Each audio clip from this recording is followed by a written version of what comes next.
अब जैसे मैं आपकी जगह होता पेपर में, मैं अपना फॉर्मूला लगाता और मैं सीधा सीधा बोलता ए प्लस बी प्लस सी मेरे हो गया यहाँ पर। उसके बाद में यहाँ पर क्या हो गया, तो यहाँ पर माइनस आ जाएगा और यहाँ हो जाएगा मेरे भाई ए बी, जमा हो जाएगा मेरे भाई बी सी और जमा हो जाएगा ए सी, डिवाइडेड बाई कितना 100। अभी मैं सिर्फ यहाँ फॉर्मूला लिख रहा हूँ क्योंकि अभी आपको याद नहीं है, तो जब तक 4 बार हम ही नहीं लिखेंगे तो आपको याद कहाँ से होगा, नहीं होगा।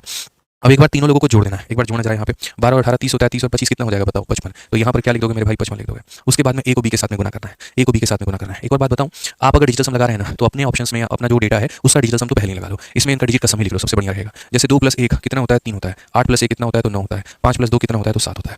आप ऐसे मान लो ये उनके डिजिट के सम है। अब आपको तीनों को जोड़ना है, तो 3 और 9 और 7 कितना हो जाएगा, जोड़ना जरा, तो 7 और 3 10 10 9 कितना हो जाएगा मेरे भाई 19 हो जाएगा। आप यहाँ पर सीधा उसके बाद ए को बी के साथ में 3 × 9, याद रखना कभी भी किसी भी संख्या को किसी के साथ भी गुना करोगे या कभी भी किसी भी संख्या को 9 के साथ में गुना करोगे डिजिटल सम 9 ही आएगा। सारे नियम यही बता रहा हूँ। जैसे मानो यहाँ पर 3 को आपने 9 के साथ में गुना किया, वो बना कितना 27। मकसद एक है जोड़ करके सिंगल डिजिट पे लाना, तो 2 + 7 हमारा कितना हो जाएगा 9 हो जाएगा। तो किसी भी संख्या को 9 से गुना करने पर 9 आता है, किसी भी संख्या को 9 से गुना करने पर 9 आता है। 3 को 9 से गुना करने पर कितना आएगा तो मेरे भाई 9 ही आएगा। 9 को 7 से गुना करने पर कितना आएगा तो मेरे भाई 9 ही आएगा। और उसके बाद में अब इन दोनों को गुना करो, पहले इन दोनों को कर लिया, इन दोनों को कर लिया, पहले आखिरी को करो। 3 × 7 कितना हो जाता है 21। तो यहाँ पर क्या लिख लेंगे, या तो 21 लिख लो या फिर इनको भी जोड़ करके लिख लो, तो 21 का जोड़ 2 + 1 3 हो जाएगा।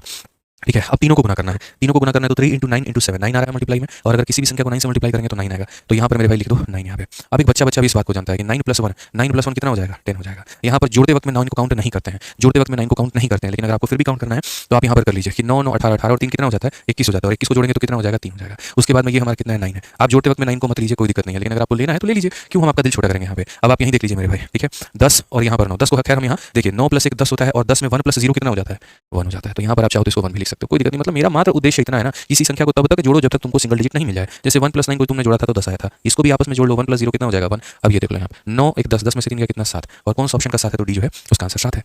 एकल डिस्काउंट क्या होगा, तो परसेंटेज डिस्काउंट आप लिखिए कि परसेंटेज डिस्काउंट बराबर क्या होगा या इक्वल डिस्काउंट बराबर। तो कुछ नहीं करना, पहले आप इन तीनों को जोड़ लो, तो 12 और 18 इसको जोड़ेंगे 30, 30 और 25 कितना हो जाएगा, आप कहेंगे कि कितना हो जाएगा, तो आप कहेंगे कि 55 हो जाएगा। बस आपको क्या करना है, इसमें गुणा करना है, किसका जो आया ना 55, इसी का बताओ औसत कितना होगा। तो कितने नंबर है, 1 2 3 नंबर को जोड़े हो तो एवरेज कैसे निकालते हो, तो आपको एवरेज निकालना होगा तो हम इसमें 3 से भाग कर देंगे, तो 55/3 करोगे। अगर ये 54 होता, ये लगभग कितना 54 होता तो 18 था, हम मान लेते लगभग 18 के आसपास है, तो ये 18% होगा। बस आप इसको 18% कम कर दो, 18% कम कर दोगे तो कितना हो जाएगा, तो हो जाएगा 82%, 82 बटे कितना हो जाएगा 100। बस इसको आप सॉल्व कर दो तो 11 हो जाएगा। 5 से काट देंगे कितना होगा 20, 2 से काट देंगे 10 हो जाएगा, 2 से काट देंगे 2 चौका 8 और 1 हो जाएगा। गुणा कर लो कितना हो जाएगा 11 का 11, 11 चौक 44 से कितना होगा 45, 10 का भाग कर देंगे, लगभग में आता है आंसर 45.1%। ये आपके क्वेश्चन का आंसर हो जाएगा, option number D correct answer हो जाएगा। Okay, all the best.